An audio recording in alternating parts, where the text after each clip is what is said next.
This is the Psychotic Strength Podcast. This is Tyler Toby Townsend and Nathaniel Lyman. Lyman. Cool. I was wondering how to say that correctly. Yeah, Lyman. That's awesome. All right, well, let's hit the gym updates. Mine's going pretty well. I'm back to lifting slightly. The hamstring fucking tear, right? But I've been cleared by a powerlifting PT guy. So I'm glad he came into my life because the first lady was just like, we're just going to stretch this for 6 weeks. And this guy's like, I want you to go fucking hard like you have been, but not on your hamstring. No, I've had sports PTs tell me, like, well, just stop lifting. It's like, I didn't come in here to tell you to stop. Fix me so I can keep lifting. Dude. Like, I don't need... Like, I'm not going to do that. So help me not make it worse. Yeah, exactly. But the cool thing is, I mean, I coach. I fucking been working with the body for a long time. I know what I shouldn't be doing. And my favorite thing that he said was, I want you to lift to make that hamstring sore. Oh. But I don't want any pain. And if there is any pain, you're now benched with your bottom half of your body for 2 days. He's like, so be careful. Yep. And I was like, you are talking to me exactly how I need to be talked to. Yes, exactly, yeah. Because that's what I want. I feel want that, it back. I feel that pain... That, like, you want it sore but not painful. Yeah. I'm a hobby jogger. I run for a hobby. And my ankles just, man, I call them, they're so wobbly. I roll them all the time. Jeez. So I typically try to do a lot of strength training for ankles, for balance, standing on one leg and passing a kettlebell behind your back so that you're really having to do some weird calf work, some weird ankle work. And I'll wake up the next day and the soreness in my ankles will almost feel like I rolled my ankle. But it's just those muscles strengthening and being sore the next day, the same way you'd be sore after like a upper body day or whatever. So I have only had sore feet and ankles one time, and it was because I saw a fucking kung fu movie where this dude's in a river, kneel down in almost a full squat, right, like a standing squat, arms out and arms catching water against current. Oh, so we went to Louisville Park, and we got in the part where it's kind of running, and I'm standing and I'm like, this is fucking dumb, right? Like, these guys are idiots. I did it for probably a minute and a half. I was like, this is hard. Squat. Oh yeah. So I'm like, my weight's not that big of a problem because it's water, right? But having to hold myself steady with my bare feet on rocks while this water is rushing at me, and water doesn't rush in a singular way. No. It finds its way around chaos. you. It's moving everywhere, So by the end of it, I was tripping. It was my ex-wife, but I was tripping her out because I was in there for like 15, 20 minutes. And she's like, what are you doing? You're just sitting in the fucking water. And I'm like, this is new. I mean, I'm like, my brain, my body are like, what the fuck's happening? Because it was a strength exercise after a while. For sure, yeah. And it just, the next day, my feet hurt so bad for like the first 10 minutes of walking. Yeah. Because like, they've never done that. No. Had to hold myself from like falling. In weird ways. Your ankles, little muscles in your ankles and stability muscles that you just don't typically use or having to use. It was crazy. It's a trip. Yeah. I'd love, you should shoot me over some of those exercises. I'd love to, yeah. Because there's I some ankle stuff you need. Who was it? I think it was Simmons at Westside Barbell made this piece of rubber that was like a triangle, and he called it the calf stretcher. He called it something. The Bob, I think he called it. Okay. The Bob. And it was this calf stretcher, and it was just this piece of rubber, maybe 19 inches long, and it came up to a triangle. And you could flip it around, and it's meant to where you could stand up if you're a big boy and stretch your calves on it without having to get into some weird, like sitting down calf stretch, right? Cool. I'll send it to you. What I've started doing is I started doing balancing exercises in different ways. So it makes a triangle. So you could stand with it so that your pinky toe is angled down and your big toe's facing up, and balance on that for 30 seconds or a minute. And then reverse it. So your big toe's going down and your pinky toe's going up, and balance that way for 30 seconds or a minute. And that exact little tiny muscles in your ankle, in the arch of your foot, I'll get off and I'll like end up walking weird because it's like the feeling of a pump in your arch of your foot is crazy. And it's, I think, exactly something similar to what you were talking about. Is if you sat there with a 10-pound dumbbell and pumped it so hard, or bicep curled it until your bicep was just on fire. Yeah. You take that feeling and put it into all the weird muscles of your arch and in your ankle, and that's the feeling that these weird balance exercises do. Passing a kettlebell back and forth, sitting down in water like that, and having just the smallest motions, but having to balance and having to recorrect yourself. It's all that same kind of stuff that I'm talking about. Just weird little exercises that it concurrently really help you while run when you're on the trail. And your foot lands every single which way, right? Absolutely. Every which way on the trail, your foot's going to land. So being able to have stability in every single angle that your ankle could be at, and strength and stability, and then not just be there and possibly roll your ankle. So that's a good question I got here. I've already judged my own question. Sorry. Yeah. No, I have a great question here. Well, when I'm hiking, I love hiking. Yep. Right. I'm a big guy. Yep. So not for miles. Okay. Right? Yep. Okay. But I find myself as I'm walking, I'm staring at the ground. Yep. I'm like making sure this and that, whatever. Then I got to stop, look around, whatever. How are you fucking running? Exactly like that. I'm looking at the ground, and you're in my head. It almost like, in Terminator when the camera pans to like Terminator's point of view, and it's like these red triangles and squares, and they're judging things, and they're calculating and calibrating everything that is seeing. Yeah. I feel like subconsciously, not that I'm good enough to like do it consciously, but subconsciously, where your feet are going to land. I'm kind of staring softly. I've got a soft gaze, if that makes sense. Like, I'm not focusing on anything, but I have a soft gaze where I'm taking everything in kind of at once. And I'm looking about 4 or 5 feet in front of me, knowing that my foot's going to land there. My foot's going to land there. Sometimes, if you're out on the road running, every step is the same distance. Your pace, the distance each foot takes, it's like the same. But when you're running out on the trails, just like when you're walking, you're going to take a little step. You're going to take a bigger step down over this rock. You're going to step sideways around this thing. It's the same thing when running. It's just a lot quicker, and you're having to do that math in your head a little faster. So are you enjoying, would you say you're enjoying that run as much as if you were just walking and able to take more of a view? Absolutely, because yes, you don't get as much of the look around view. I'm still looking around, and I get to cover more distance. So whereas your 2-hour walk is going to get you 3 miles, my 2-hour run could potentially get me 10 miles in, and I could see a hell of a lot more than you're going to see in your 2-mile walk. Yeah. Wow. That's a good way of looking at that. Right. So there's a very common trail, the Timberline Trail. It goes around the base of Mount Hood. I think it's like, depending on how you take it, it's like 47 miles. Holy shit. And hikers take 2 weeks to do it. I plan on doing it this summer in just one day with the homies. Just going to run. Just going to run the whole thing one day. Yeah. One day, like, oh, fuck. It's a whole day. It's a long ass day. So you're running the whole time now? Yeah. How? I don't know yet. I'm still trying to figure that out. I mean, I guess I call it jogging, hobby jogger, right? You're not like full on running. There are guys that are elites in the sport. I mean, there are guys like top of the game right now that could run 100 miles in 14 hours.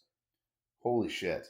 14 hours. I just got finished with a 63-mile run, and it took me 16 and a half hours.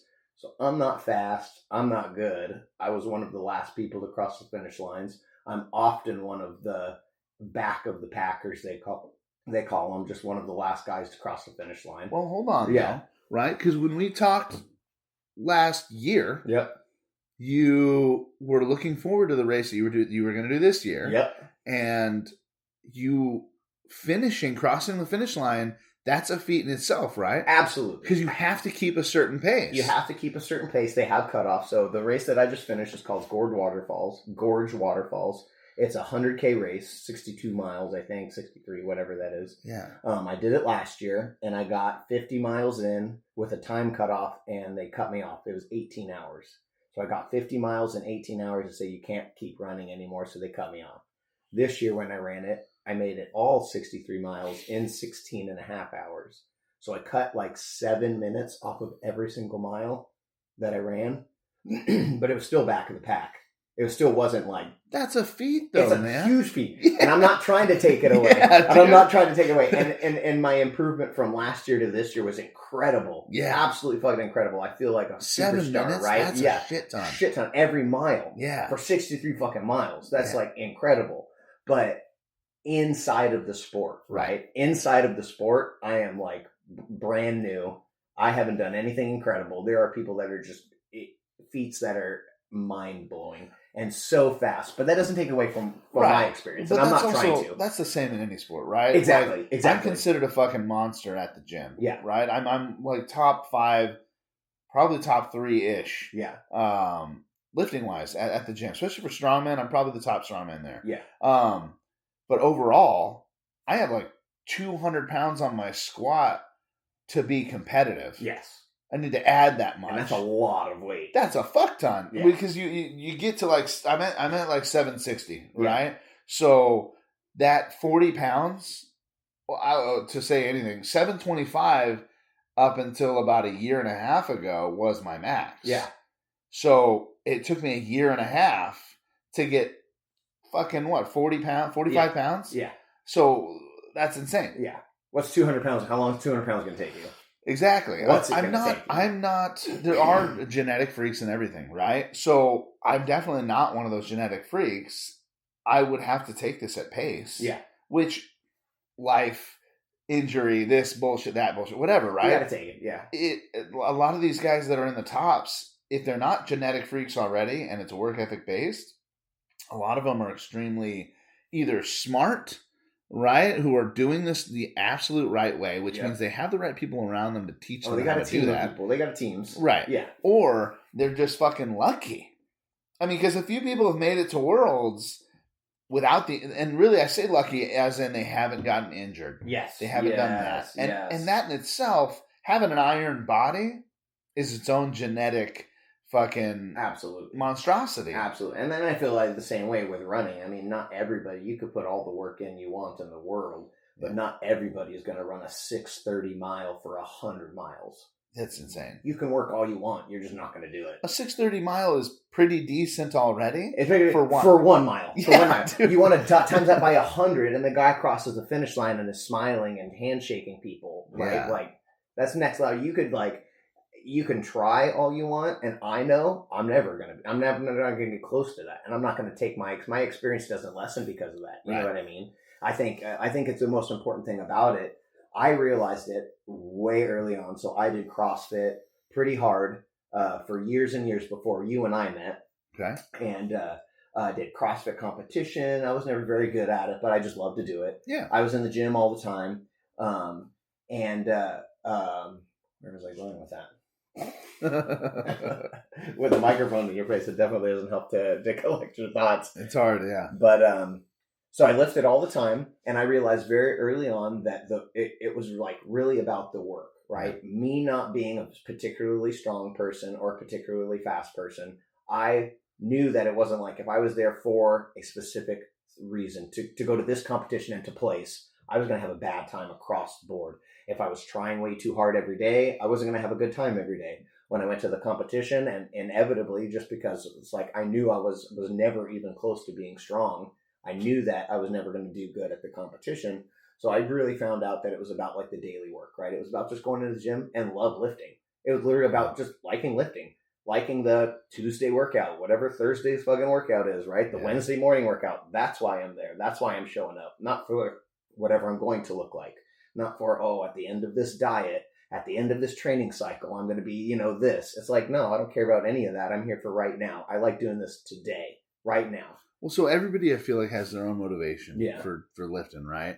Mine is very competition-based, but it sucks that out of it, right? Like, a lot of the times, especially now that I'm fucking strong, just to get to my working set takes about an hour. Damn. I got to prep my CNS. Yep. I cannot be just pulling the fucking 700 pounds off the ground. True. I can't do that. You're operating on different. It's not fun anymore. Yeah. Right? Because just to get to the fun part where I'm like picking up heavy weight and that excites me. Yeah. It takes like an hour. Forever, yeah. And then I have accessories Like, fuck, dude. Yeah. So I always have like my main lift. I have my main accessory, which is just a help to that main lift. Whether it's like, let's say it's just a back squat. Okay. My main accessory may be Zerchers. Okay. Right? Or Andersons or something else that's almost the same movement. Yep. But it's helping a different facet of it. And then we have accessories just kind of like calf raises, leg extensions, like little shit. That helps the area that I'm working, but not specifically that entire lift overall. You're shaking cobwebs off. Right. You're getting things loosened up. Well, and the thing is, too, you gotta realize what your body is doing and what it's not, right? So it's easier for me as a coach to tell somebody, like, this is where we're lacking, this is what we need to do to fix it, right?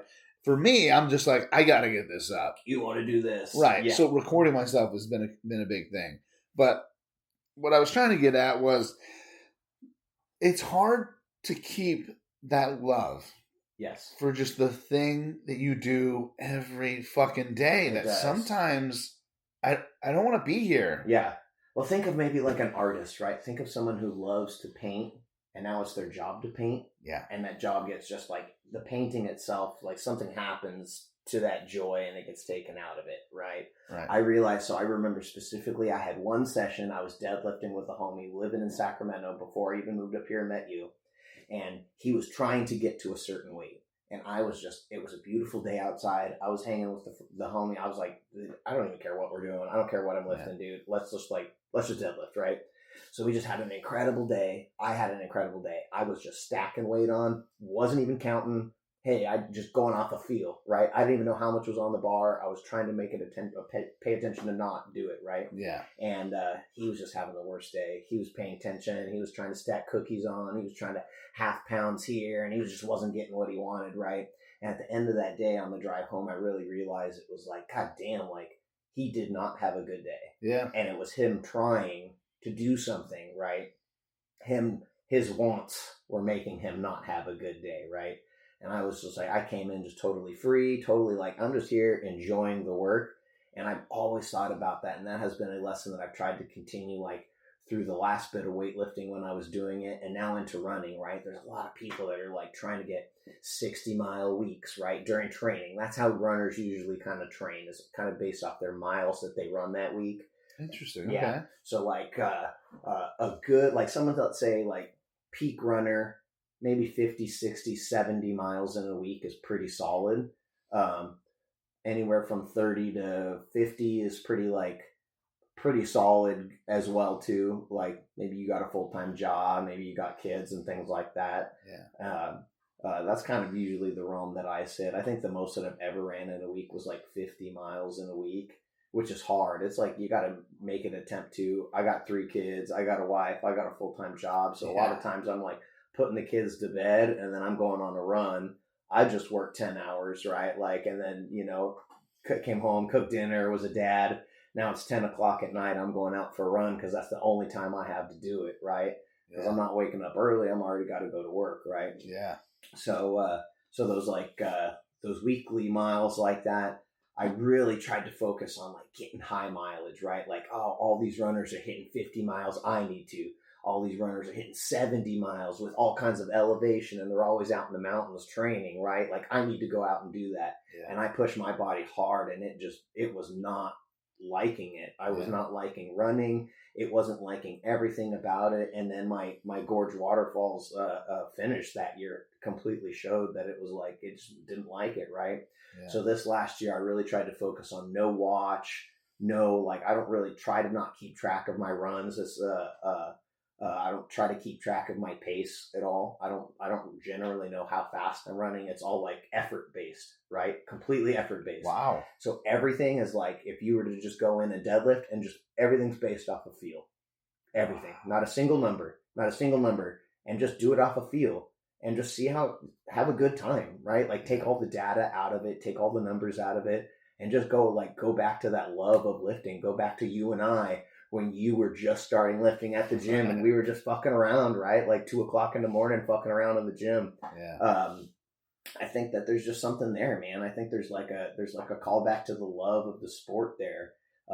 It numbers away, right? Like you say, it takes you an hour to get up to 700 pounds. It's just like, do something that it doesn't take you an hour to get to and just like fall in love with that, right? Like for a day. Do it for a day and be like, holy shit, that felt amazing. Or do a deadlift session where you don't keep track of a single number. It's just everything's based off of like how your body feels, how your hammies are feeling, right? Yeah. Just a thought. And I fell in love with running that way. Up in the woods, it's definitely like I've had to break out my phone and find maps and like get back to my car a couple times just because I'm like don't have a watch and I'm just kind of lost out there. But it's like a very callback to like the heart of the sport, right? Yeah. Heart of lifting, if you will, heart of running. It's takes all the data out of it. It takes all the kind of the bullshit out of it. I think Strongman's really good about bringing that back. Yeah. And the main reason I say that, I couldn't do powerlifting. It's too numbers based. It's too just analytical for me. Form and everything science. So science exactly. And you're doing three things. Yep. Bench, squat, deadlift. That's it. That's it. Yep. Right.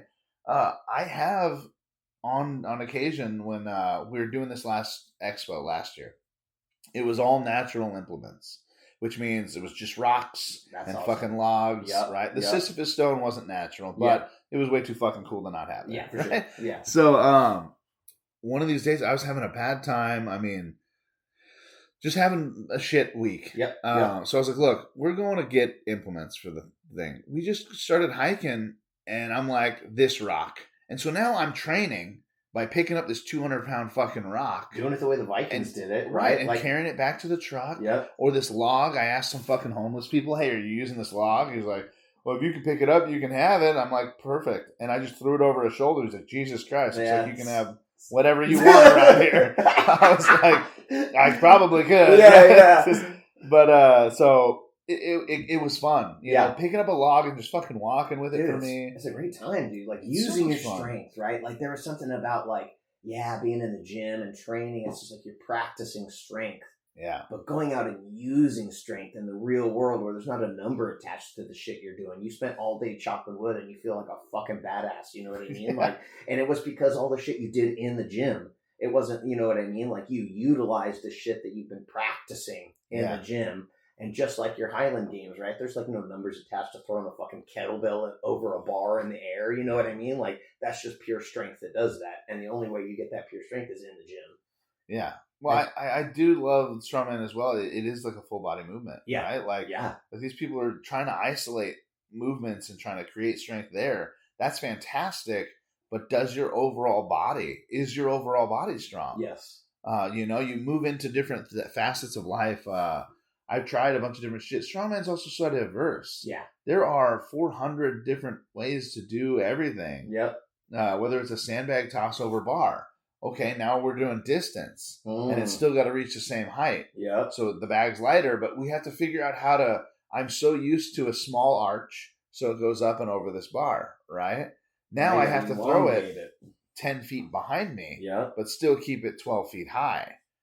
Well, that was a learning curve in its own, right? So now we're dealing with, there's like 6 of us in the gym, and we're trying to figure out how the fuck do we get this 30 pounds that we're tossing still 12 feet in the air, but 10 feet behind us. But that question with the homies is such a freaking great day. Like, what an amazing fucking day to just be like, how are we going to fucking do this? Like, let's figure this out with our strength. Right. With our fucking beards. Let's do this, dude. Yeah. So it's cool, too, because then you're in there, and everybody's got their idea of, like, how this is going to happen. We're all tossing it. We're doing R&D, right? Yep. We're just research and development. How does this work? Yeah. I was like, well, I realized so normally when you're throwing it up and over a bar, it's almost like you're a trebuchet. Yeah. Right? And so the whole weight's connected to the end of the movement, and it's like a roundabout up and over. Yep. When you're doing it for distance, it's trebuchet to fucking crossbow. Pull. It's and a row. Where you let go probably matters too. You have to let go just about the point you're about to fall over. Okay. Otherwise, it's not going to work. Yeah. Or it's not going to go the direction you want it to, or high enough, or whatever, right? Yep. So it's this insane, I think of everything in like dynamics of I always have to have a metaphor for everything. Yeah. Right? So it's trebuchet to crossbow. For me. Boom. Boom. And it just like explode backwards. It was really cool. I was doing it with some fun people, and we figured it out. I mean, he already knew kind of what he was doing, the main guy doing this. Sure, yeah. But to learn from somebody he's a world's athlete. Yeah. So he's been champion of the world like a couple times. That's badass. And so learning from somebody on like how to breathe, how to brace, how to pull, how to do this shit. Yeah. It was fucking it's its own experience, because at my gym I'm probably one of the most experienced dudes there. I mean, like fucking 13 years I've been doing this, right? And that experience probably just came from talking to dudes of how to do one thing, and you changing it from a trebuchet to a crossbow, and you have that knowledge, and now you're the dude with that knowledge, right? Well, also being curious. Yep. Being kindly curious. Yes. Right? So I'm always walking up, I'm like, hey, what are you doing? Yeah. Why are you doing it like that? And I make sure, hey, I'm not trying to be rude. I'm trying to learn. I see that you're doing something. It's a little different. Yeah. It's got to be specific. What are you doing? Right? And then you learn shit like you talking about. Yeah. Ankle strength and foot strength. What the fuck? Like, that's not something I have even really worked into the realm of. Yeah. But I'm already, as soon as you're talking about how to strengthen your foot and do all that other stuff, there are 30 different ways I can see that helping a strongman. You carrying the yoke? Yeah. You know what I mean? You got that yoke placed up, and there's a split second where you're on one foot. Yeah. Right? And you're pushing forward, and all of that weight and all of that shit's funneling right down to your ankles. Yeah. Right? So you got strong bulletproof ankles. Who knows? Like, your pace right now with the yoke could be limited by your ankles, could be limited by your foot strength, and not by like yoke strength, not by just like putting up more weight. It's something so small, right? Something so small, doing like weird calf raises or doing like, barefoot. You have there's an exercise where you're barefoot, you have a towel on the ground, and you put your barefoot on the towel, and you crunch your toes up and crunch the towel up, and you collect the towel underneath your feet by crunching your toes up. And that crunching is working out all of the tendons and all of that people typically get like foot pain from. I know there's a word for it, but I'm spacing it out. Tendonitis on their feet. Yeah, right? So you exercising muscles in your feet that you don't ever exercise, right? Yeah. If you've ever seen a mountain climber, a rock climber, like use their feet in ways to their toe strength, right? They can take their entire body weight on just their big toe on a rock. And you're like, damn, how are you even doing that, right? Yeah. Well, it's just practice, right? The same strength that you're gaining in squats, you can isolate into your feet. And there's a world of exercises you can do from your ankles down that you had no idea about. And they're going to create a burn in your ankle that you're like, I got to sit down. I can't even fucking walk right now, right? Right. That's interesting. Because, I mean, let's just talk about like the bag over bar. Yeah. Foot strength in that. First of all, we toss it in between our legs, having the mobility to, again, hold that strength from going behind us. Yep. Then that trebuchet effect, we're going up, and that full extension. Body, boom, up on your tippy toes. You're up. Your whole body's up on that tippy toes. What happens when your feet are strong enough to give you just that extra, that's 1 or 2 more pounds? Oh, for sure. You added, and that's from your feet. Yeah, just from your feet, let alone your that ankle flex. Right? Like, there's all kinds of, like, it's such a bunch of little small muscles, but if you really think about it, everything kind of funnels down to that. Yeah. Even with running, I mean, every step, your ankle's sitting differently. And that's what's pushing you every single time, right? At the end of all of my long races, my quads are done. Everything hurts, but the thing that's like keeping me from going fast, the thing that hurts the absolute worst is always my ankles down.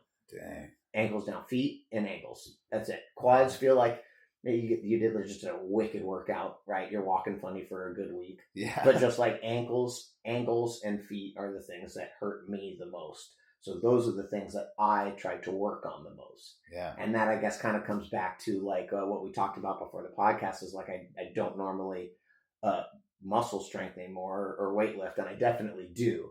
But for me, if my goal is to finish a 60-mile race or a 50-mile race, doing bicep curls isn't going to help me do that. Yeah. So I realized that like me not having a whole lot of time to focus on getting better, bicep curls aren't going to help me out at all. Right. But doing kettlebell work, right? Doing some kind of weird kettlebell, one-legged kettlebell lift, or doing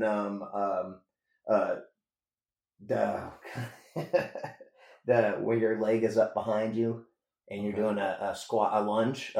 Bulgarians. Bulgarians. Yeah. When you're doing Bulgarians and you start messing with the kettlebell, if you have a light enough kettlebell, you could start doing like kettlebell cleans while you're in a Bulgarian squat at the bottom of it, right? Or transferring that weight back and forth, and now you're working out quad or your core. You're working out that ankle, right? You're doing all kinds of weird stuff that inevitably will help you with running. Right. So I typically do a lot of weird exercises that help out. Yeah.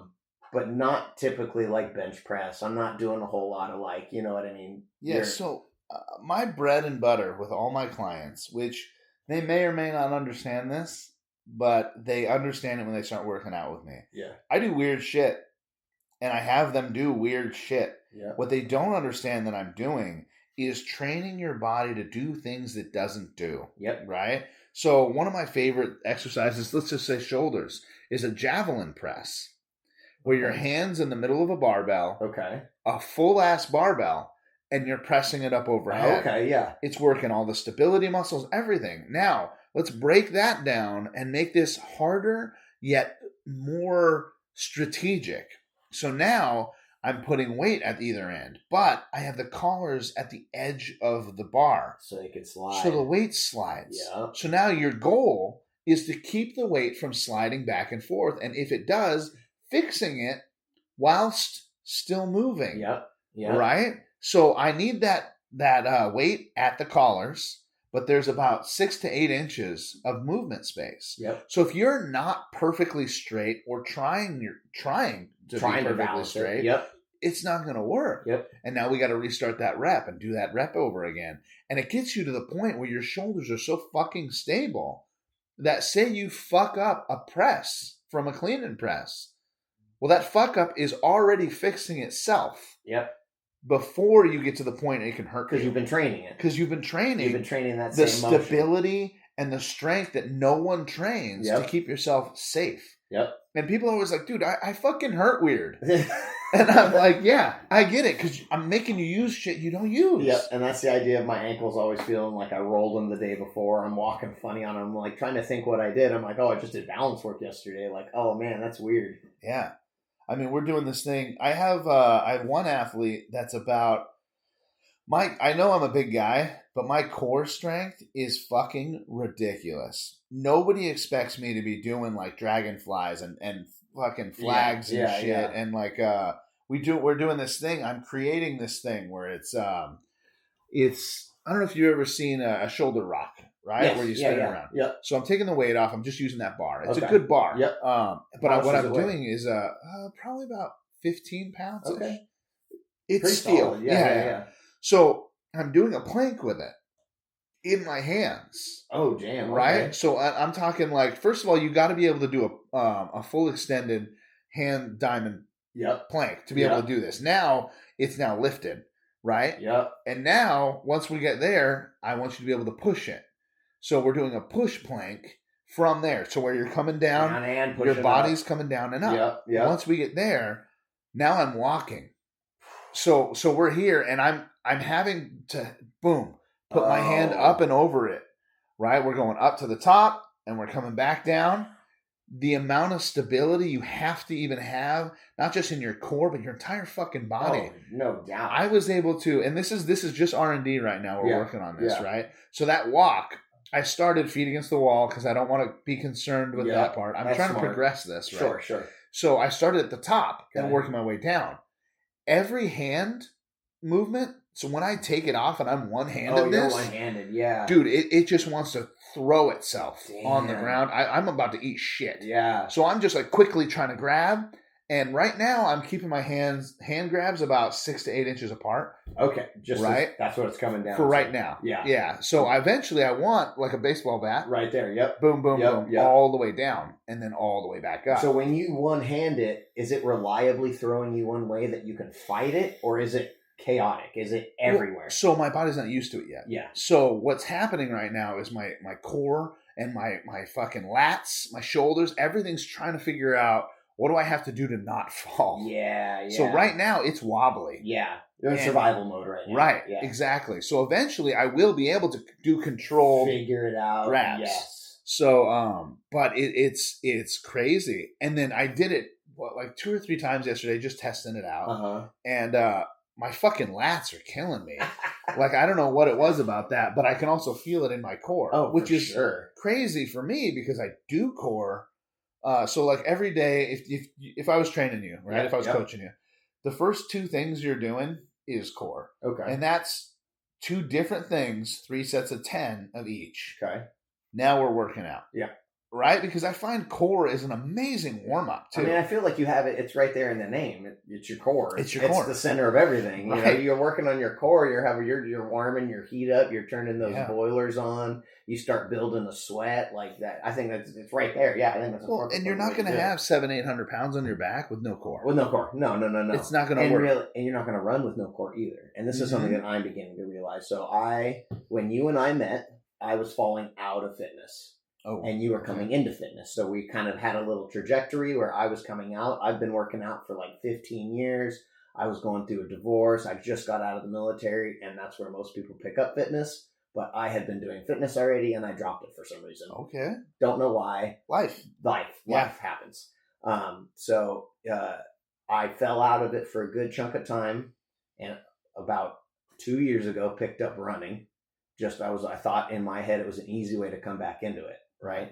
Damn it. I forgot why I brought that up. That's okay. Well, you don't seem to start small. No, exactly. Yeah, I guess so. I guess I saw something one time and they said that, like, you know, if you're going to run, just sign up for an ultra marathon because you're going to end up running a 5K. You're going to end up running a 10K, a half marathon, and a full marathon while you sign up for that ultra. So you don't need to pay for all those other races because that could be pretty expensive to do that. Yeah. So just sign up for the end race and then just train for all those other ones in between. I thought that was a great way to go about it. Yeah. Well, I do tell my clients all the time, just anybody in general, you want to be a strongman, compete. I think so. I think there's a big part of just signing up for stuff. Yeah. And being scared and being like, I don't belong here. And it's like, yeah, you don't belong here. So go train and like make yourself, you know. Well, I don't know how the community is with the running. Yeah. Right. Because I'm assuming you're running away from each other constantly. Yeah, right? It's actually strange. It's pretty lonely. Like you're not gonna find a runner that like loves hanging out around people. But they're all super friendly, super nice, humble people, and they all like hanging out around each other. But yeah, definitely a lot of running away from each other. Strongman is extremely camaraderie. Yeah, right? We're all screaming for each other.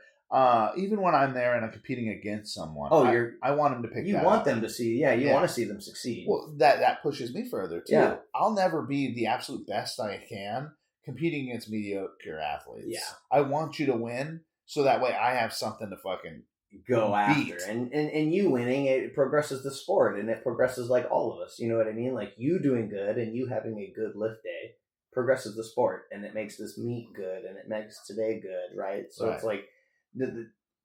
Holding that for yourself, or I'm not the one that's winning. It's like that's not progressing the sport, and that's a pretty shitty way to look at things. Well, the thing is, you go to like nationals, you start getting up there, and I'm not going to say I haven't been like, man, I hope he doesn't get this. Yeah.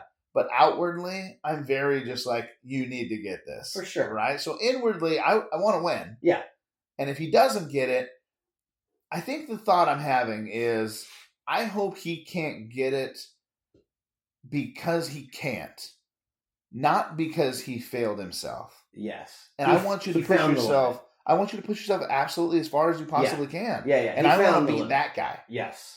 I don't want it because you hurt your shoulder or you just missed that lift. Yes. Or whatever, right? I want you to succeed for you. So and for I me. can compete against the best and not just like, It's a weird camaraderie thing. No, for sure. No, there's that camaraderie is 100% into running. There's not really like a competitive. I mean, there's competitive, but it's like, I've never been at the front of a race, but I know that even at the front of the race, they're still like, relatively cool with each other. They're not trying to fuck with each other or anything like that, right? There's no tripping? I don't think so. There's all kinds of tripping, but it's the tripping trolls that do it, not each other. What do you mean tripping trolls? Tripping trolls, dude? They're these little creatures that run out of the rocks and the roots, and they fucking trip you when you're running, dude. Okay. Yeah. I see.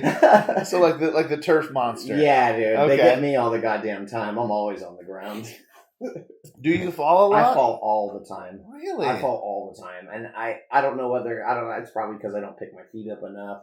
When you run in those long distances, your feet get tired and you're like, I don't want to pick them up. But you'll catch a rock or you'll catch a root in a weird way that maybe you just didn't see. or maybe your view of the route didn't look as big, so you don't step as high and you catch yourself. And a lot of times it's like on a normal day, you'd be able to just whip your other foot out and kind of catch yourself, right? Yeah. But you whipping that other foot around, you're like, oh, this other foot's not coming around as fast as I'd like it to as you're falling down to the ground. So is there I would love to find, and just because I'm a horrible person on the inside, right? I think everyone is. Is there a part of every trail that people just always eat shit? There is a part of a local trail that I always eat shit on, and but I don't know. I mean, like, probably some people just don't fall. I have a homie I run with who I've been like running with him for 2 years, and I'm waiting to see him fall. I want to watch him on the ground just because like I'm always on the ground and he's just laughing at me. And he never makes it there, so I just would love to see him trip, but he hasn't yet. I mean, there is something funny and almost like a childhood innocent funny. That like when someone falls down, like of course you're concerned, like if they eat it too hard, you're like, oh shit. Oh shit, yeah. But like them just falling down, you're like, yes. I've taken that fall before. I know you're not hurt. I know I can laugh right away because it's like, yeah. And I think there's something fun too, like what we talked about earlier with that, just like R&D about trying to get that weight over the bar. There's that same kind of feeling of just going out on the trail with the homies of just like you pack up some water, you pack up some calories, you got some friends with you, and you got a 16-mile trail run ahead of you. Like, let's see what we can do. Let's have fun out there. Let's figure it out, because you're not like every run's different, and you're not going to have it figured out 100% of the time. You know what I mean? Yeah. So every time you come into it, it's always just like cool research and development. Cool figuring it out, right? Like just cool hanging out with the friends and everything else. I think a lot of sports is, I mean, we've talked about this on the podcast a bunch of times, but is extremely neurodivergent friendly. Yeah. Sports in general, or just being an athlete in general, I don't think people who aren't neurodivergent do well. No.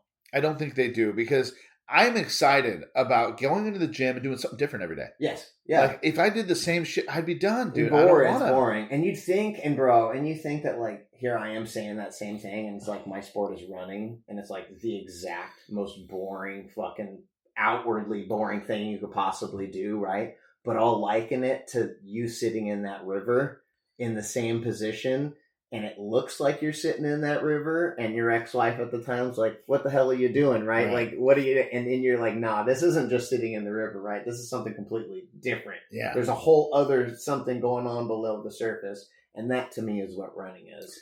Well, I also think that, like, I would say running on pavement would be a lot harder for me than, like, running, like, trails. Yeah. Because trails, like, if you think I'm just jogging this fucker and, like, looking around, enjoying the view, like...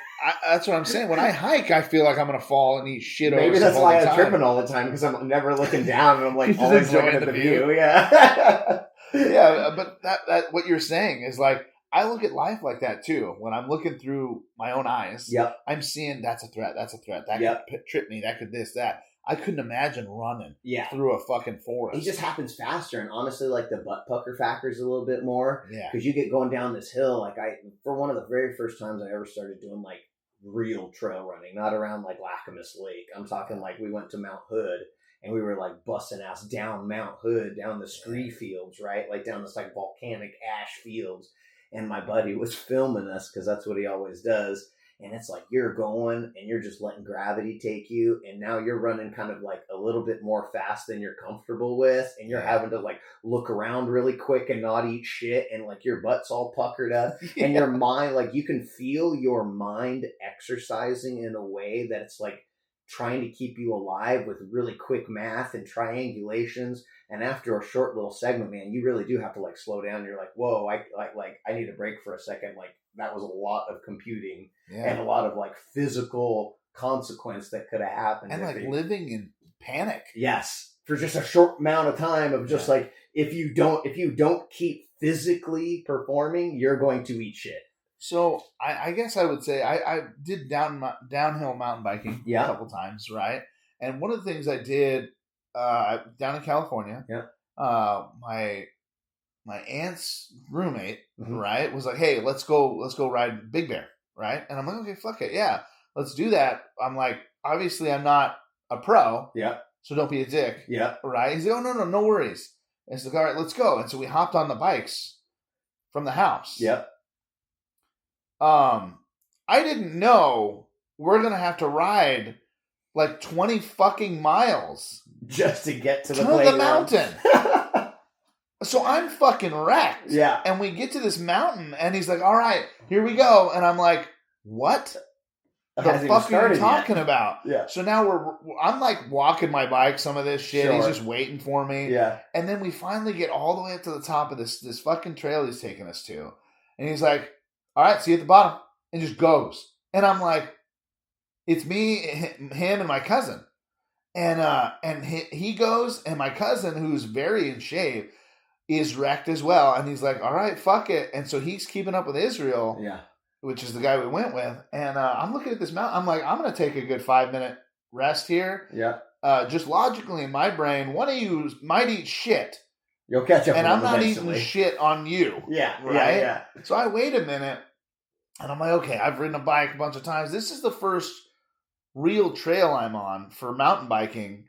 This guy also doesn't tell me that this is a real, like, mountain biking trail. Like, this is fucking rocks and roots. This is going, bro. I'm going to have to jump shit. Yeah. I'm going to have to and so, like, this entire time I'm going down and I just start gaining speed. There's no brakes as much. Yeah. Because I can feel me tipping up over my handlebar. And I'm flying down this fucking mountain. And I'm coming up and around. I was horizontal at one point coming around a corner. You're having to do shit, like, just to keep from crashing that I you never even thought I'd be in that I position. feel that, dude. And my body is just doing it. Yep. And you're calculating. You're making calculations you didn't know you could make. It was insane. Yeah. I've never been in such a... And this is... So downhill, it took me 15 minutes to get to the bottom. Did your brain hurt at the bottom? Flying down this hill, dude. Yeah. Can you imagine, like, how far I was going? Yeah. So this is, like, the whole time, I'm like, oh my God. I don't know what's in front of me. Nope. I don't know what's around this. I've never even been on this trail. Yeah. I have no idea what's coming or what. It's exciting. It was insane. I fucking loved it. Yeah. We get down to the bottom and he's like, all right, let's go home. I said, you fucking call somebody. I'm done. Us up. I'm so sick of this shit. I'm done pedaling. Dude, that was nuts. Like, and I feel like I felt the way you're talking, right? Because first of all, I was wrecked before I got there. Yep. Then it was like fucking... If 15 minutes is downhill, it took us 2.5 hours to get to where we were going riding up. Yeah. So I'm fucking done, body-wise. Yeah. Then I just was in a state of panic for 15 fucking minutes. My brain's done now. Yep. And it was a weird feeling, but I felt so accomplished. You did it. You didn't think you could have done it. I also didn't eat it. You tapped into skills that you didn't even know you had. Right. That if someone would have asked you to logically do those things, you probably never would have done it. Right. But then you went out and you just like whipped it out and you did it. And it's like, holy shit, I can do that. It taught me a weird lesson. Mm-hmm. And this is actually the first time I've ever spoken about this. It's the first time it hit my brain. And that it was the thing that taught me this lesson, which is you need to trust your body. Yeah. So when I learned this lesson, I became a better strongman. I became a better... At that time, I wasn't even lifting. Yeah. I was like fucking 16, 17. Okay. Right? I became a better at soccer. Okay. I played the shit out of soccer when I was a kid. I became a better wrestler, everything. It puts you in this state of... That state of panic puts you in a state of complete trust in your own fucking body. Yep. Like, my body will do this. So even when I'm playing soccer, I stopped thinking, how am I gonna get this to that guy? I was like, my body knows how to do this. Just do it. Him. You're getting in your own way. Right. And I feel like people, and this goes across the board, right? Somebody that's like sitting back, really wanting to sign up for a strongman competition, but maybe they feel like they don't have it in them. Somebody who's just like, oh, I'd really love to go run a long ways, but I'm not a big runner, right? I feel like you just got to fucking sign up for shit. Yeah. And you get yourself into this scared, panicky state. And so much shit happens in that state, right? In this like survival state. In this like, fuck, I just signed up for a 100K race and I haven't ran anything more than 16 miles. Like, looks like I'm going to have to start learning some shit. Right. Looks like I'm going to have to start going to school because the only other option is like, you don't fucking do it or you fail, right? Or you don't sign up for that strongman competition. And now you're 10 years down the road and you're like, woulda, coulda, shoulda. And it's like, it didn't fucking happen. You didn't make fucking anything happen. Or you're just too much of a puss, right? And I just feel like you just got to sign up for shit. And like, yes, it's scary. Everyone's fucking scared of that shit, right? Mm-hmm. But you got to put your feet in places that they don't belong. I heard that in a poem one time, and I fucking loved it. Put your feet in places they don't belong. Put your feet in places they don't belong, because if you don't, someone else will, and they don't belong there either. Right. So it's like, if you don't, fucking someone else is going to. They don't have any more or less business than you have. They also don't belong there till they do. Yeah, exactly. But they'll never do until you do it. Yeah, you show up to the gym the first time, and it's scary as fuck, and you don't know anybody, but guess what? You show up the next day, and the next day, and the next day, and you begin to know people, and after a year, guess what? You are that fucking gym, and somebody else is coming in new and looking at you and being like, oh my God, I can never be like that person, right? Like, that person's just like a mainstay here at this gym, and it's like, a year ago they weren't. A year ago they were just as scared as you were, right? We're 10 years. 10 years, exactly. Yeah. Or just like me running, right? Like me hitting up these local trails, it's like, fuck, I don't belong here. Like, this is so scary. And then after the 15th time doing it, it's like, shit, this is my hood now. Like, this is my neighborhood. And now everyone's looking at you like, oh, this guy ran this? Yeah. Yeah. And you're like, shit, guys, like, for real, I feel like imposter syndrome even still, right? Like, I know that I ran it, but like, that's not me, right? Like, I still don't believe I ran it, kind of thing. It's pretty crazy. Sometimes I have to tell myself, you are here. Yeah. Look around. Yeah. Be in you. Be present. Be here. Yeah. Be here now. Right? Like, because where you're at is it's badass, dude. Like, it's a trip, dude. Yeah. But the other thing is too, I feel bad for people who, even when they are here now, are sad. Like, yeah. Like they're just like, you do nothing. Yeah. You're just, and it's a hard way to say it, but it's reality. You do nothing. You are nothing. Yeah.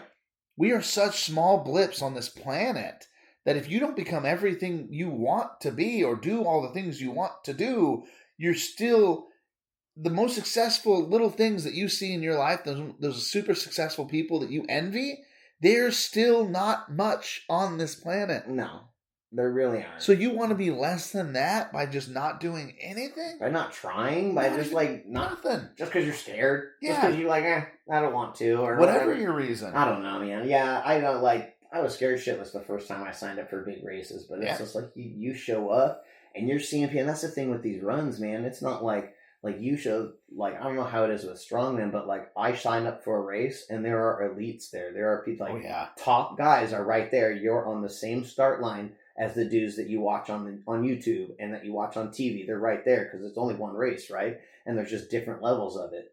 And so being there with these guys and like being in that same arena as these top athletes, like, yeah, they're finishing the race in 14 hours and you're finishing it in like 26 or 36 hours, right?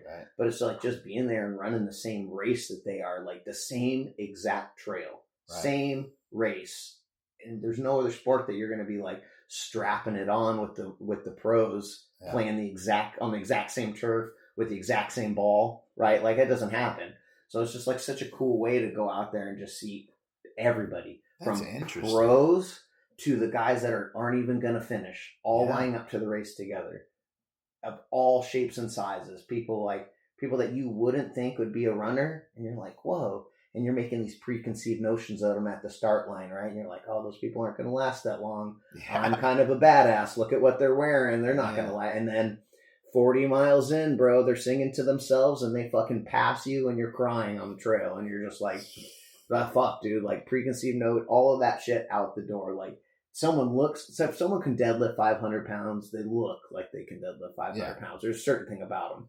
But running, man, at least like ultra running, there's going to be some weird ass people that you would not pick out of a fucking lineup. I feel like I liken that to fucking mountain climbers. Yeah. Like that fucking, who's that French dude who climbs shit barefoot? With the fucking long hair and like the leather vest. And he'll just stop and have a cigarette on the side of the mountain. What the fuck? Like, dude. Running, I feel like you're very right. Yeah. Because even in Strongman, you want to be next to those big ass people. Yeah. They've already won. They get invited to the next level up. Yeah. You gotta level up a few times before you start lifting with the big guys.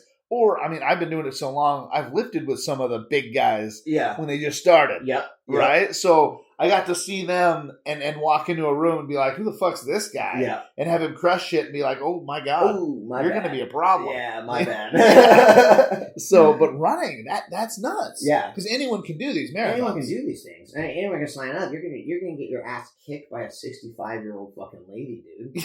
It's gonna happen, and there's nothing you can fucking do about it. Yeah. There's nothing you can do about it. And that's just like it's a weird, just humbles the shit out of you, man. Running has humbled me more than anything else in life, just because it's not like powerlifting, right? Like powerlifting or strongman, you can summon the strength of 1,000 gods and get that weight up, right? Yeah. 1,000 gods aren't going to help you for shit when you're running. Yeah. What's it going to do? It's going to do nothing. You're in it for the long haul, baby. You got to just. That would scare me. And the only so just as you're saying that, there's no gods, there's no summoning the strength, but like you're probably just in your own fucking brain, huh? You are, and there's no amount of pumping up that you can do that helps it, right? Because you're at the start line and you can be jumping and hyping yourself up, but that hype isn't going to do anything 3 hours later, right? 4 hours, 12 hours later. There's no amount of like hyping yourself up that's going to do it. Yeah. It's a very just like hunker down. You're in it for a long time. I feel like you really figure out what you're fucking made of. You 100% do. You could 100% figure it out. And a lot of people will listen to music. I don't listen to music. I'm just in my head the whole time. I really like the sound of everything. I get a lot of biofeedback from like the way my feet hit the ground. If my heel is dragging, the sound of my breath, right? Like I get a lot of feedback from what's happening, and I feel like music would dampen that and it would lessen that experience for me. Wow. Yeah. That's interesting. Yeah. A lot of people don't do that, and that's definitely not common, I don't feel, but I like it. That would almost again now you've taken running in itself with music for that amount of time and duration would fuck me up in my brain. Yeah. Right? And now you're telling me you just like take away the only thing that kind of helps? Yeah. Like, okay, so with that, I did have a coach, my first coach, and I talked about this guy. He's a smart dude. He does some fucked up things sometimes that sound weird to people, but when he does them, he did this whole thing where it was a mock meet of the competition I was going to do. He's like, all right, now give everything you got to each of these events. I do all the events. And he's like, do you think you could do better or more or whatever on each one? I said, yeah, I think I can do each of these a little bit better, blah, blah, blah. And he's like, okay, now go home and fucking let that sit in your brain, how you could have done better and gave more. Like, and he was that guy. Yeah. Right? Yeah.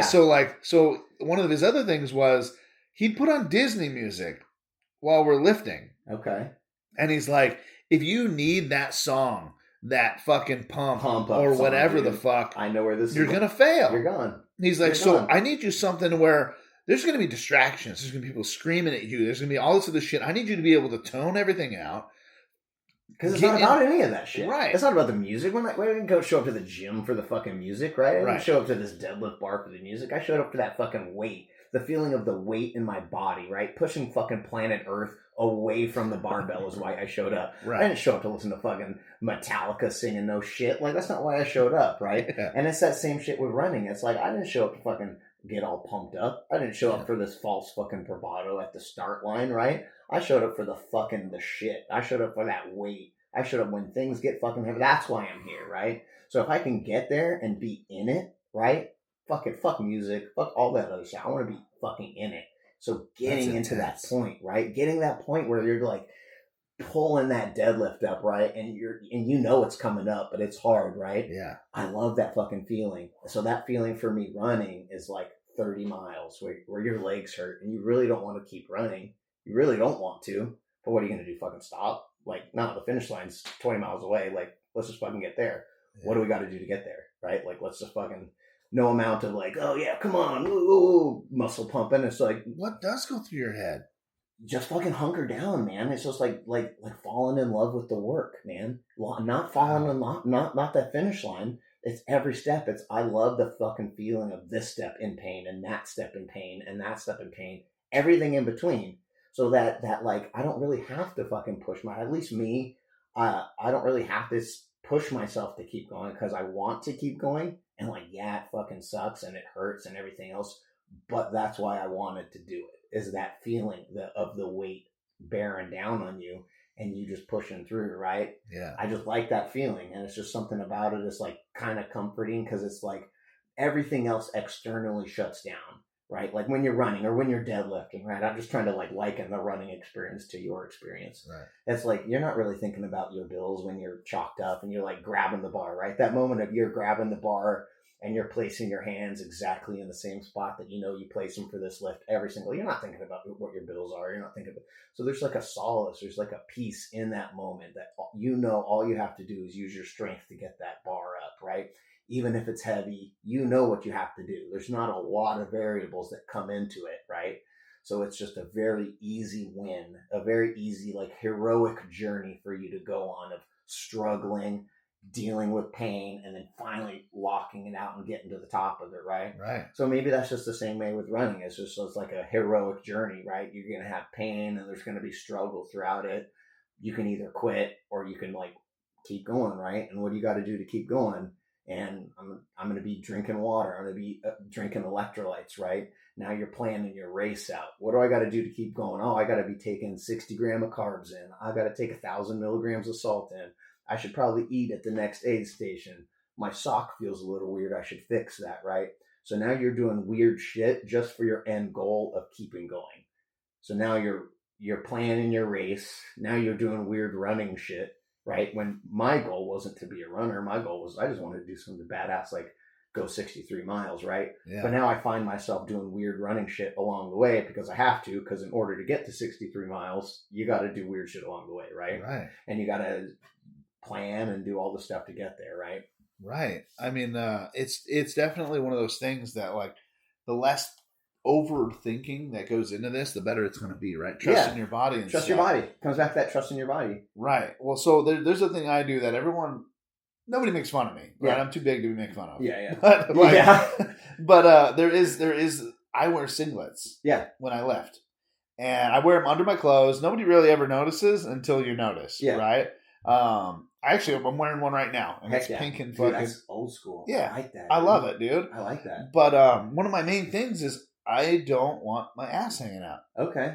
Right? Like you deadlift, crack? squat, whatever, right? Yeah. Like it bothers me thinking that it might be popping out. Okay. Or I'm at the top of a lift and my belly's hanging out. Or whatever. Yeah. So it's one of those things I do to dampen that outward thought. External thought, right? Yes. So it's really I want to be in this moment.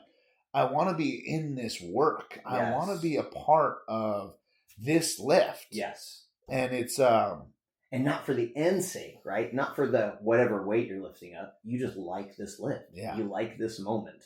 Well, and it's kind of the same thing. I mean, you wanted to do that 63 miles. Yeah. I want to get a certain amount of weight up. Yes. And in order to do it, now I have to do this one. Yep. In order to get there, I got to do this one. Do this next one. And what do I got to do to get this? Maybe I have to do some weird accessory shit on the side, right? Now you got to do calf raises. Now you're doing all this weird shit for your end goal of getting that, whatever. Well, but it's also the same thing. You're getting 63. You got your 63 miles now. Yep. Are you done? No. Now you want to go faster, right? You want to get it done faster. Or even further, huh? Yeah, so I got a race coming up, a 24-hour race. I want to get to 100 miles. Shit. Yeah. It's an easy way to do it. It's just a 1 mile loop. Okay. So there's the hardest part about it is just like not stopping at the aid station every loop. Wow. Yeah. So I get what you're saying. Of like, That's you get to one goal and you have another one you want to get to. Right. You reset your goals. Reset your goals. Yeah. So all this love for the fight and all this other shit is always goal oriented. Yeah. Right. I feel like people without goals, you're right. They're having a hard time. Yeah. But once you get there, there's almost this like relief and then pressure again. Right. Because there's this relief. I did it. I'm amazing. I can do it. But I could go more. Yeah. I could do it better. I can go longer. Yes. I can make this better. Now that I've accomplished all these goals, and that's what like deadlifting, getting up there, right? At 760, these were increments. I never thought I'd be up here. Yeah. I set a goal a long time ago. Do you remember Jeremy? Yeah. So that guy challenged me then. And it's still, in my brain, still going. Yeah. I don't even know what this guy's doing or where he's at, right? Yep. But he said that I won't be able to beat him until I can get an 800-pound deadlift up strapless. So I can use a belt, even though he refuses a belt. Yep. But until I can do it strapless, it doesn't count. I'll never beat him, right? Because that's the goal he was going for. Yeah. So he wasn't there either. Yeah. But he was in the 600s. Yes. Right, which to me now is kind of like, well, that's my workup weight. Can right? you 600 without straps? Yeah. Okay. Yeah. So the 750 I pulled. I pulled 750 strapless. Whew. Yeah, switch grip. Damn. And it went up, and my grip is no longer a problem. Are you hook gripping? No. Switch grip. Wow. Yeah. So it was an issue a long time ago, and then it's the little things, right, that you have to fix to make the overall process easier, better. Is for 2 years I didn't use straps ever. Okay. Ever. Yeah. I refused them completely because I was, again, trying to complete this goal. Yeah. And I will forever until I get to that goal. For sure. Yeah. Have that in mind. Now, I lift with straps now, mostly just to overall deadlift, right? Yep. I have to get to 800, then I got to do it strapless, right? So that's where I'm at with that. But for 2 years, I refused straps at all, even in competition. That's hard. I wouldn't use them. Yeah. And so these guys are over there strapping up, but there was also an advantage I had. I'm also not in a deadlift ladder. Mm-hmm. I'm not unstrapping. So boom, that went up. This went down. Boom, I'm on the next one. You're on the next one. one. I'm on the next one. I'm on the next one. Right? That 3 seconds taking these off each time, I'm now winning. Yep. Because, we all did the same ladder, but I did this 5 times 3, right? 15 seconds faster than you did. Yep. So I was winning. And then I get to the point where I'm doing a farmer's carry. And the only thing giving is my core or my hips or my knees. Straps wouldn't be helping. It's not my hands. Nope. Yeah. You can't use straps on that, right? So my grip is fucking crazy now. And then I say my grip is crazy. My buddy Klaus comes in. This guy's a fucking lifetime mountain climber. He's like 200 pounds and he still goes out and fucking does bouldering and shit. Yeah. That's a heavy mountain climber. Yeah. So we do grip shit. And it's just still, again, 200 fucking pounds. Yep. Out grip lifting me at everything. I'm like, you son of a bitch. You know? But so I think my grip is strong and now I have someone to get to. Yep. So for every facet of everything I do, I have a person I'm trying to beat. Sure. Yeah. Everybody. Yeah. So Klaus is my grip guy for now. Hell yeah. Yeah, he's good, dude. And he just rock climbs?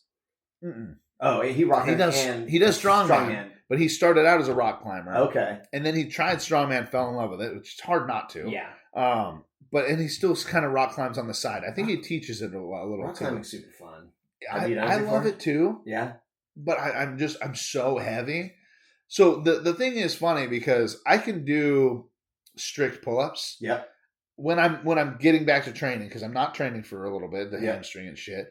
But I do 3 sets of 10 of 3 different grips: overhand, underhand, and neutral grip. Oh, okay. So when I do shoulders, normally I do pull-ups too. Yeah. So it's insane. Oh, okay. To see a 300-pound man doing 90 fucking pull-ups. Yeah, that's hard. I mean, I started with just holding onto the bar and pulling. I'd get an inch. It's guys like you that like scare me because like you're really, really, really strong, and I bet you could be really fast for a quick amount of time too. No, I'm very quick. Yeah, that's scary. I also played soccer for that's fucking 12 years. Yes, so you know how to move on your feet and stuff like that. Not just move, but cut to fucking like just wherever I need to be. Yep. What I was really good at was speed change. So in soccer. I don't know if you played or not. I never did, no. So there's a way to get around people with speed change. And what I do is I'm a big guy already. Yeah. So you're thinking this is about as fast as I go. So they come at me at a certain speed. And now now I'm at a whole nother level you didn't expect. And now I've passed you. Catches them off guard. Now you've got to turn around and chase me down. Yeah. So whether you're faster than me or not is irrelevant. It doesn't matter, yeah. Because I've now tricked you into thinking I'm one speed and I'm not. Yep. And you're all thrown and then off I'm now. also fucking massive. So if you want to run at me, you're going to bounce off me. And once you get up to that speed, right, it's probably no pretty easy. stopping. Yeah. It's easy to keep up to that speed. Right. So I was friends with a guy in Sacramento, and I was faster than him, but he was immensely stronger than him. But I wasn't faster than him by much. So when we dip out on like a sprint together, I'd be out front, but there's nothing scarier than looking over your shoulder and seeing somebody like you right over your shoulder, being like, "Oh my god!" So I know I definitely have to. And I haven't wanted to say it, and I'll say it out loud for the first time. Hell yeah. With you. Let's do it. I got to start running. Dude, I'll take you out. And I'm not going over a mile. Hey, this is, okay. This is every ultra runner's biggest, or every runner's in general, right? I lost so many workout partners because all of a sudden I'm running crazy distances, and they're like, hey, I don't think I can keep up. I don't think I can do that stuff. It's like, bro, I love to run. I'll go run a mile with you. Like, yeah. I'll go, like, I love running just like you lifting, right? If I could only deadlift 30 pounds, would that make the experience any less for you showing me how to deadlift? No. Same exact thing. I would love to take you out running. We'd totally, like, you know who Mark Bell is? Yeah. So he started running recently. He's got, like, totally shifted from his strongman stuff, started doing a lot of running, and he's, like, all into this, like, whole running gait, and he does all kinds of things for his big frame and big structure to help him run, not as like a, you know, like a standard, like a skinny guy, but he's doing stuff as a yoked dude, you know, to help him run. There's all kinds of fun stuff. Like, we don't even have to get to a mile. We could do 50 yards of stuff, right? Like, we could do all kinds of stuff to, like, totally ease into it. Well, when I first started my weight loss journey thing, right? I was running, was a part of it, and I got up to like 3 miles. 3 miles I could run without stopping. Yeah. And again, I'm not running. Yeah. I'm jogging it. Yeah, that's all I do. Right. but at the same time, like, I was down to around like 8-minute miles. Okay. For three fucking miles. Yeah. And that was everything I had. Yeah. That was, I'm trying to break my record. Now, usually they're around 10 minutes. Yeah. Because I'm just barely cruising. Yeah. Someone could probably quick walk and keep up with it, you know. But the fact I was challenging myself to not stop. Yeah. And how long can I go without stopping? And I was doing the track. I found running out like on concrete is easier. Yeah. Just because, well, I'm already a mile and a half in. I got to get back. Yep.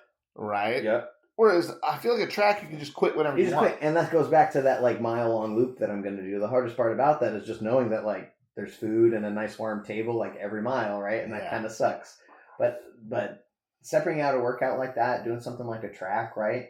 And that, like, even what you just said is like a total like strongman. It's a total weightlifting way to go about running, and that's where I was at, and I got injured right off the bat. It doesn't necessarily need to be like as fast as you could go PRing every single time. You could pull it back to a 13-minute mile, right? And do it that one day, and you're probably going to feel so fantastic after doing it, right? That the next day you'll be able to run again. Well, so I'm not saying I like pushed it that fast. I was running 3 miles. Oh, yeah. Right? And then it was, again, 10 maybe to 12 minutes. Yeah. It depends, right? Such a good pace. It started at like 13, 14, and then it slowly got down. 10 minutes was about my normal. Comfortable. Yeah, for about per mile when I was getting to 3. Yeah. 8 was good for just a single. Oh, yeah. But then as hard as I've ever done, as quick as I've ever done it, was 8 minutes for each all 3. For 3 miles. Yeah. And was each mile exactly right, but like the overall, it took me like fucking whatever 3 times 8 is. Yeah, 24. Yeah, it took me 24 minutes to do. That's fast, man. That's really fast. It wasn't bad, but then I go into the doctor and he's like, "You need to stop this immediately." And I'm like, "What the fuck are you talking about?" He's like, "You're huge." Yeah. He's like, "Your knees, your ankles, they will not put up with this for much longer." Yeah. And I'm like, "Dude, what the fuck, man?" Like I'm trying to I was getting healthier and all that other stuff. And I talked to quite a few strongmen, all this other people.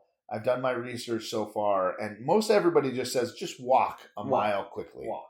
That's right? It. But I want to be able to run a mile. And I'm not talking full sprint run. No. But at the same time, I also feel what's your definition of a run? Because for me, a 12-minute mile is still running.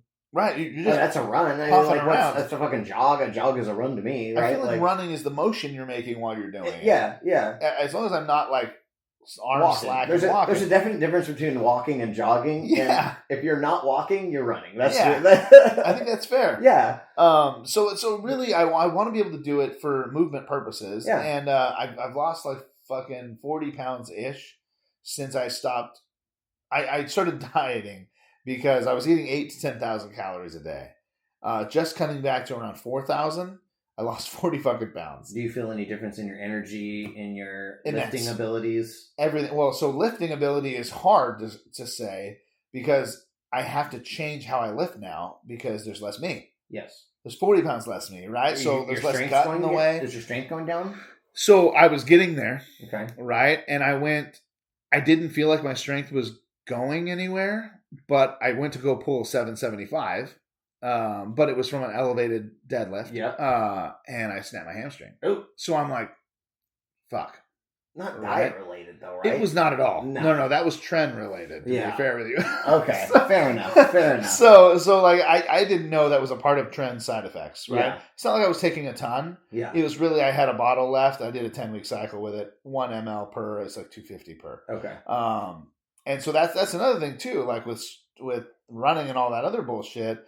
Is the stuff I'm on like constant TRT. Yeah. I'm always going to be on that. Yeah. I've just done too much to my body to not. Right? Yeah. So my body just doesn't make it anymore. So how does that affect running then? How would that affect it? I don't know. That's what I'm asking you. Yeah. Really? Like, do you know if having a high test level is good?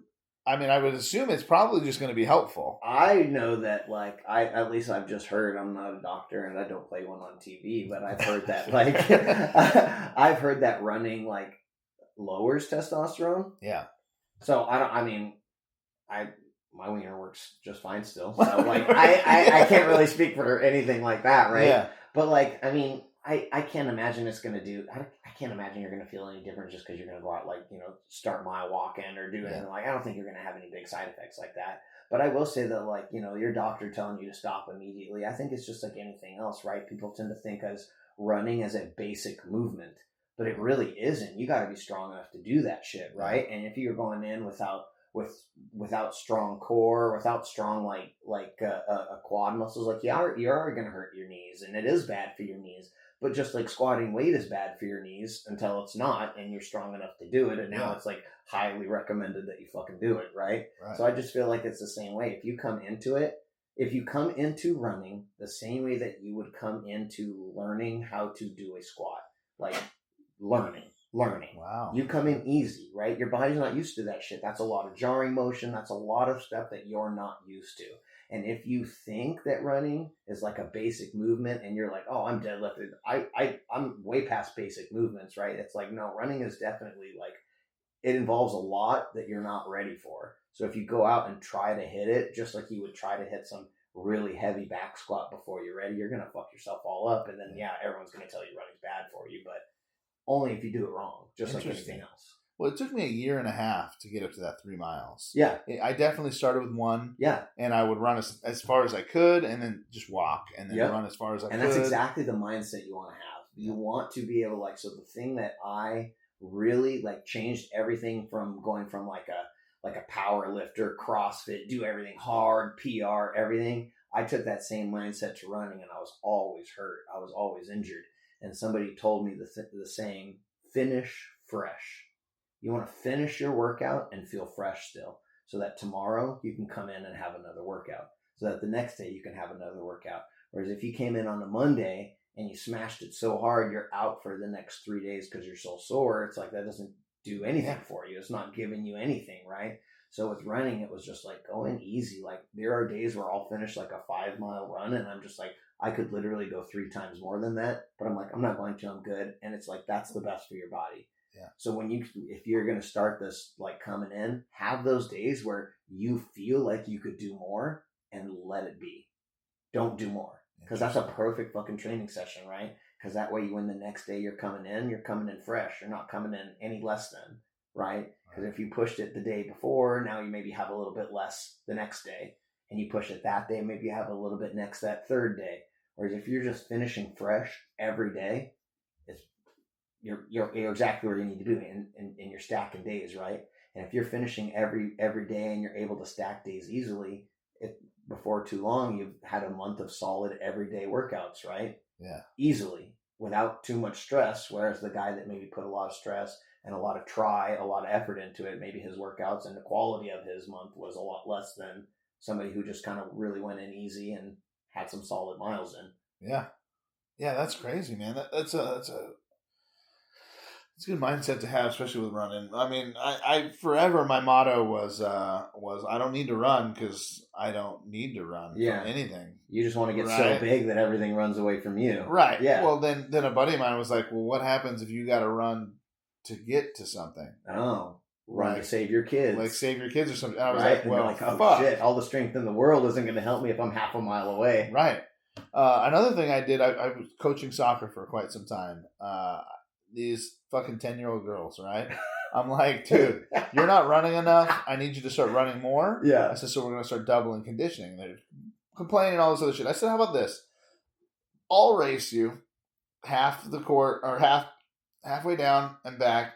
If you win, you don't have to do conditioning for a week. Yeah. But if I win, you now condition double the amount you guys were doing, right? Because I'm like, these 10-year-old girls. Yeah, yeah. So we get about halfway down there, and I'm coming back. I'm about 3/4 of the way in, and I look over, and this little girl's keeping pace. And I'm like, son of a bitch.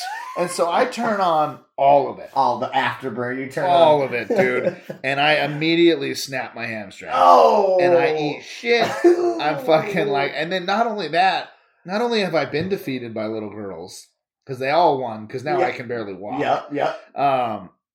Now they're not conditioning at all. I was like, God damn it. So, and I'm a man of my word, dude. So I was like, you get 1 week off, I guess. Shit. So I tried to work them into conditioning through other drills or whatever. Yeah. But that was fucking hard. And I realized at that point, like, that's scary. That if I had to run with everything I got, my body is not ready to do that. Yeah. So it was the same thing. My entire lifting journey, I'm not sure if I told you this or not, started in the ape caves. Okay. I'm like almost 300 pounds, no muscle whatsoever. So big. Yeah. Real big, especially belly-wise. Yeah. And I'm with this group of young men from the church I was at. And we went down, we started in the middle, right where the stairs are at. Yeah. We went down, and then we went all the way up. Okay. We went to the wall. You know where the wall's at? Yep. I can't get up this wall. Oh. I cannot. Right.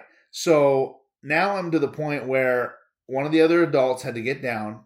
I had to put my backpack on. Mm-hmm. I had to go as high as I could, which is not very high. Yeah. He had to shove me with his entire body up, push my ass. Yeah. And then these teenage boys have to grab this backpack and pull me up this fucking wall. Yeah. They were super nice about it. Yeah. I wanted to kill myself. You were not nice to yourself about it. I was very like, that was actually my mindset. Yeah. Was like, if I actually hit 300 pounds, because I was like 295-ish, that's what I'm doing. Yeah. I'm sick of this. Yeah. And so I went to the gym and I lost like 60 fucking pounds in 3 months, which is insane. Yeah. But that's the type of work ethic I put into shit. Yeah. I'm running a mile every day. Yeah. I'm in the gym. I'm riding this bike for fucking 10 miles. Like, I don't give a shit. And then it looked worse. It looked so much worse because now I look like a deflated airbag. Yeah. It was fucking horrible. Were you able to use your body better though?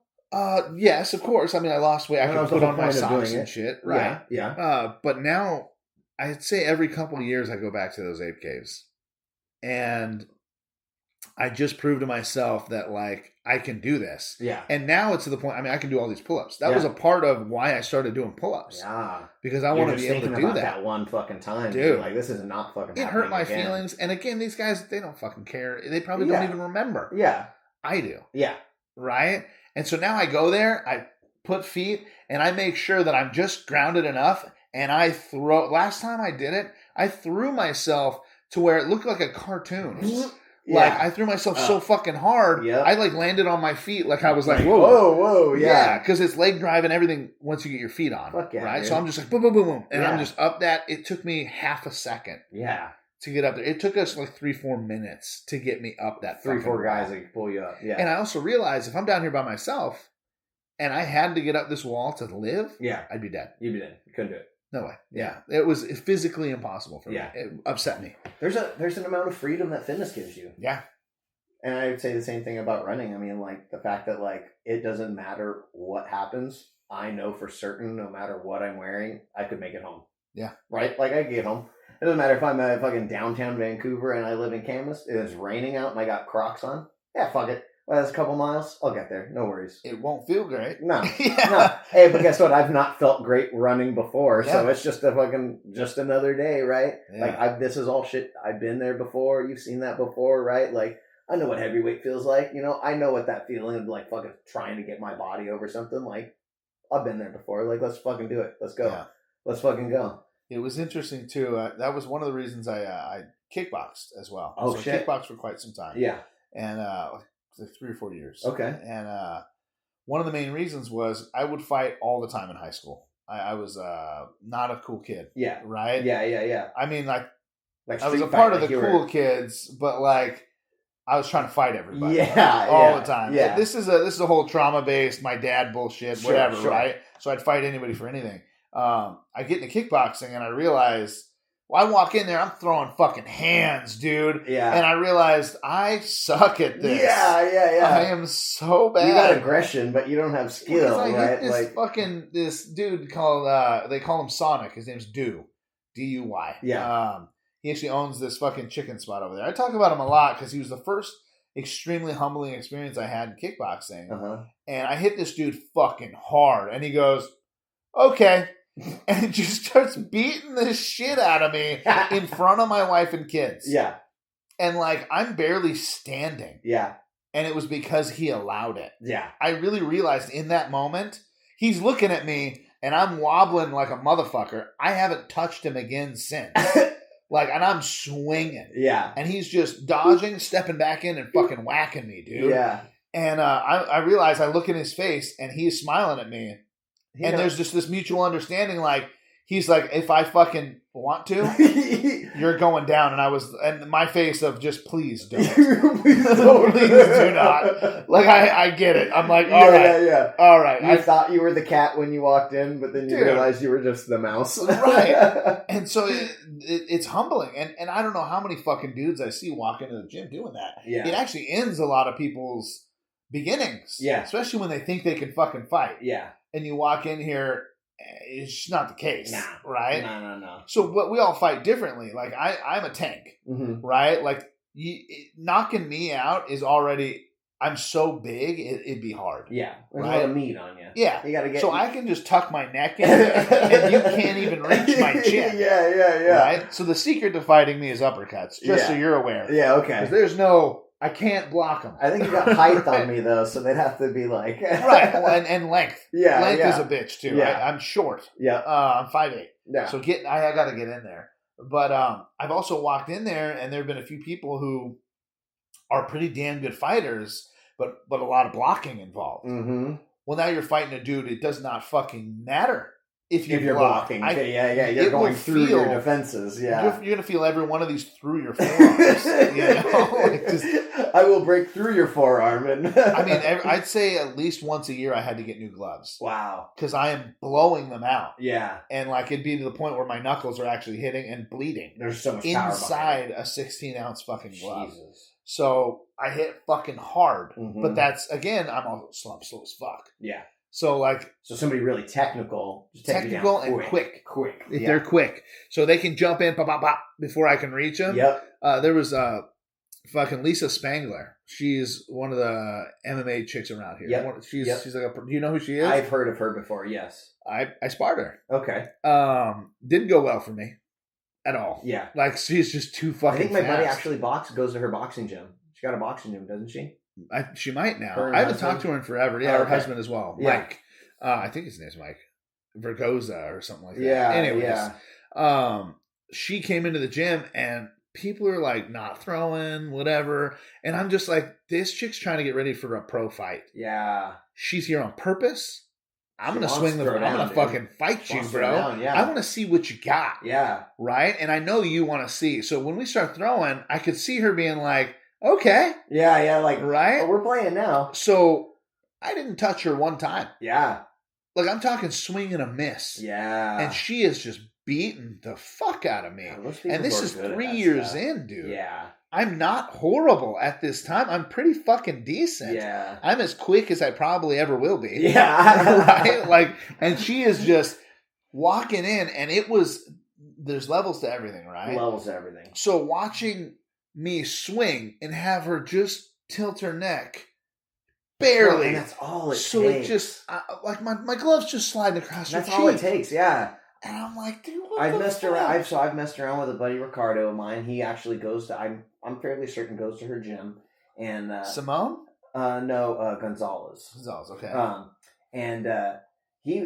know nothing about fighting. I've never thrown hands or anything, but I just love to experience everything. I'm coming with you, lifting with you later. Yeah. But I was so surprised about how little movement it takes to completely fucking miss a punch. Yeah. Like, it's not, you'd think it would be a big head movement, but it's just like a tiny little bit, right? And there's just nothing sweeter than you getting in, like, dipping a punch and just seeing a giant opening on someone, right? Because they're like this looking at you, and you just have your hooks lined up ready for their chin. Yeah. That is so much fun. But someone like that, man, someone operating on those levels, like even somebody like you, she's going to watch you. You think you're moving fast, and it's nothing. It's so slow for her. She's just like, oh, that and oh, this, and you know. Well, and she's also fighting people her speed. Yeah. So she's used to moving quicker. Faster. Yeah. So it is like I'm throwing in slow motion. Yeah, for sure. But, sure. Man. Yeah, we got to get a run on sometime. Oh shit. We got to do that. I'm totally down. I'd love to. Again, it's going to be super duper slow, but I know. I know. No, I'm totally fine with that, dude. We can even do stuff in like grass. We don't have to be on stuff on pavement. I think running grass on barefoot's a great way to start getting your feet placement and start your body realizing what it's doing. Really? Oh, dude, we could go dink around. I heard running barefoot, especially when you first start running, is really bad. Really? Yeah, it hurts it gives you shin splints and shit. If you're running lots of distance and stuff like that, if you're running on concrete, but if you're running on grass, it's sucking up a lot of that weight, and you're not running in a way that's harming your body, right? Like I'll liken it to like a clean and jerk, right? You could put somebody with a clean and jerk with really light weight and have them not do it correctly. Yeah. But if you give them heavy enough weight that they could still lift it, but the only way they're lifting it is proper form, I think that's kind of like that same thing, right? So we can get you out on some grass, get you barefoot. The only way you're going to do it pain-free is doing it right. Yeah. So if you're doing it pain-free, you're doing it right, and you're just strengthening up all those little stuff. And we don't have to go run miles and miles and miles, but from one line to the other line barefoot and walk back, and one line to the next line, you know what I mean? Jeez. Peek around. We can mess around. If you like it, you like it. If you don't, you don't. I think that's just like, it's that R&D like we were talking about earlier, you know? Well, maybe what we should do is have you come in for one of these Strongman Sundays. Oh, yeah, I'd love to. And just you'll be teaching us how to run. And like how fucking stupid everyone's going to be like, this is dumb. Is so stupid. I'm like, look, dude, you need this. Yeah. Like if you want to be up level athlete now, strongmen aren't these fat ass brutes. Yeah. Just doing everything through brute strength. Yeah. And they are fucking athletes. And it's nothing more than just like the hip strength and the hip flexors and weird strength in your ankles and in knees, right? Like it's nothing more than just help strongman through better strengthening those things. Yeah. I'd love to see like what you're doing with Bob and all that other shit too. Yeah. Like, I mean, it'd be kind of cool. Like, we should set that up. Dude, I'd love to. Yeah, I'll bring mine and we show you guys some stuff. Cool. Yeah. All right, man. All right. Well, hey, this was the Psychotic Strength Podcast. It's Tyler Toby Townsend. And Nathaniel Lyman. Thanks for coming, bud. Dude, thank you.